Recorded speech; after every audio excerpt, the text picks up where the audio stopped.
जारी है नारीवादी कानून टैक्सी को no rule taxi no rule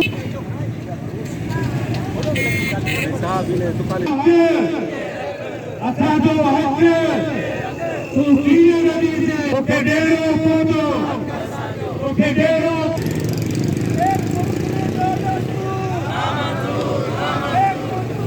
Jacobabad report Sindh employees alliance की कॉल पर जैकबाबाद के मुख्तलिफ सरकारी दफातर में एहतजाजी मुजाहरे और तालाबंदी का सिलसिला दूसरे रोज़ भी जारी रहा।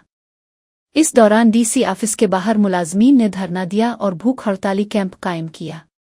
मुजाहिरीन ने कहा कि पेंशन इस्लाहात और DRA की मनसूखी नाकाबिले कबूल है और पेंशन अलाउंस और इंश्योरेंस जैसे बुनियादी हुकूक छीनना किसी सूरत बर्दाश्त नहीं किया जाएगा।